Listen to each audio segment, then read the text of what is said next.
শ্রদ্ধেয় ফিরোজ সুলতান মহাশয় আমাদের ভিতরে উপস্থিত হয়েছেন। আজকে আমাদের 26শে জানুয়ারি প্রজাতন্ত্র দিবস। এই প্রজাতন্ত্র দিবসে দাদাকে দিয়ে আমরা পতাকা উত্তোলন করাবো। তোমরা সবাই জোরে হাততালি দিয়ে অভিনন্দন জানাবে, ঠিক আছে? পতাকা হবে তিনবার পতাকার দিকে থেকে এরকম করে অভিবাদন জানাবে, স্বাগত করবে, ঠিক আছে? এবং তাকে সহযোগিতা করবে। আমার পতাকা উঠবে, সবাই হাত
আজ 26শে জানুয়ারি প্রজাতন্ত্র দিবস।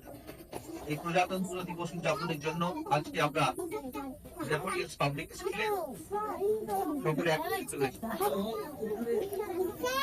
প্রথমে আমি ধন্যবাদ জ্ঞাপন করবো গঞ্জগঞ্জ, যেখানে আমাদের মতো গ্রামে শিক্ষার আলোকে প্রতীকের মতো জ্বালিয়ে রাখার জন্য একটু একটু করে হলেও কেরোসিন দিয়ে জ্বালিয়ে রেখেছেন শিক্ষার আলোকে। ধন্যবাদ। সে সঙ্গে আজকে যারা তার সহযোগিতা হিসাবে কাজ করছেন শিক্ষক মন্ডলী ও শিক্ষিকা মন্ডলী, তাদের ধন্যবাদ জ্ঞাপন করছি। তারপরে তোমাদের ধন্যবাদ জ্ঞাপন করছি যারা এই মুখ্যরা আজকে এত সুন্দরভাবে তোমরা উপস্থিত হয়েছে স্বাধীনতা উদযাপনের জন্য। তবে মনে রাখতে হবে স্বাধীনতা দিবস কি, কেন, ইতিহাস তোমরা জানো। আমি ছোট্ট একটা কথা বলে আমি আমার শেষ করব। 1947 সালে আমাদের দেশ তথা ভারতবর্ষ স্বাধীন থাকি প্রায় 200 বছর আমাদের এই ভারতবর্ষকে ইংরেজরা তারা শোষণ করেছে, শাসনের নামে শোষণ করেছে। যেমন তোমরা পড়েছো জানো, আমি একটা ছোট বিষয় থেকে আমি আলোচনা করছি। তোমরা শুনেছো এমন আমাদের বা তোমাদের বাবারা যেমন চাষ করতে জমি চাষ করে ধান ফলায় আরম্ভ করে সমস্ত সেরকমই যে চাষ করে তখন কৃষকরা তাদের কৃষকদের সেই চাষের অধিকাংশ তারা ইংরেজরা নিয়ে নিত। আমাদের যে বিভিন্নভাবে অর্জন করে এরকম করে সমস্ত বিষয় আমাদের দেশের শাসনের দাবি করা হতো। এমনকি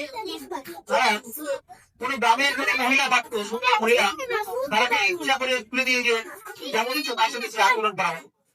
এত নগণ্য অবস্থা ছিল যেটা আজকে আমাদের যারা পূর্বপুরুষ স্বাধীনতা সংগ্রামী তারা তাদের রক্তক্ষয়ী আন্দোলন করে আজকে আমাদের দেশ থেকে ইংরেজদের বিতাড়িত করে স্বাধীন করেছে। তোমরা জানো বাবুকুনি হাজার কথা মাওলানা আইতাকুল্লাহ নেতাজি থেকে আরম্ভ করে নুরজাহান নুরদেশা থেকে আরম্ভ করে একাধিক তাদের ইতিহাস বললে হয়তো সারাদিন পার হয়ে যাবে। তবে আমি ছোট কথা বলবো, আজকে এই ভারতবর্ষের মধ্যে আমরা স্বাধীন হয়েছে কিন্তু স্বাধীনতার স্বাদ আমরা পুরোপুরি পাইনি, এবং আমরা স্বাধীনতার স্বাদ থেকে আমরা আস্তে আস্তে বঞ্চিত হচ্ছি।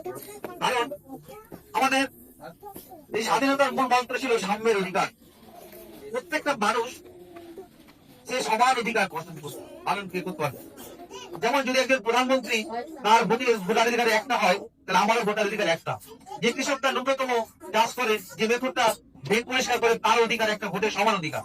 তাহলে সেই সমান অধিকারে থাকা সত্ত্বেও আজকে আমাদের দেশে রাজনীতির নামে ধর্মকে বিভিন্ন ভাবে বেটে দিয়ে তারা ভাগ করে দিয়ে আমাদের শাসনের নামে শোষণ করতে যাচ্ছে। আজকে আমরা সেই জাতি, আস্তাকুল্লাহ জাতি, আমরা মাওলানা আবুল কালাম আজাদের জাতি, আমরা নুরুন্নেসা বেগমের জাতি, আমরা বুঝিয়ে দিতে চাই ভারতবর্ষকে। আমরা জানি ইতিহাস, যখন ইংরেজদের লর্ড জন বেটন আমাদের স্বাধীনতা সংগ্রামে এগিয়ে যাচ্ছিল তাদের বিরুদ্ধে, তখন 50 জনকে গুলি করা হয়েছিল। তাদের মধ্যে 40 জন ছিল মুসলিম, আর যারা জৈন খ্রিস্টান বৌদ্ধ তাদের মধ্যে মাত্র 10 জন। তাহলে আজকে মুসলমানদের অবদান স্বাধীনতা সংগ্রামের জন্য যখন এত বড় অবদান, আজকে আমাদের সেই মুসলমানদের প্রমাণ দিতে হবে আমরা ভারতবাসী।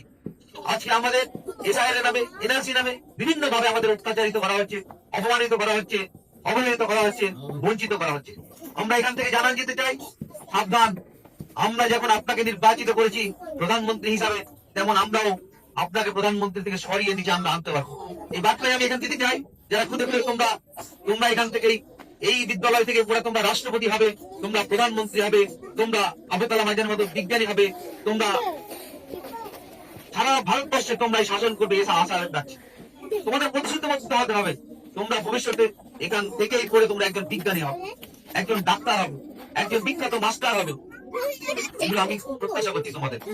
আজকে তোমাদের এই সংক্ষিপ্ত সময়ের এই অল্প কথা বললাম, ইনশাআল্লাহ ভবিষ্যতে এসে তোমাদের দেওয়া হবে, তোমরা পড়াশোনা করতে তোমরা ভালো জায়গাতে যেতে পারো। কারণ বিভিন্ন প্রাইভেট এখান থেকে আমি আমার সংক্ষিপ্ত আসসালামু আলাইকুম ওয়া রাহমাতুল্লাহ।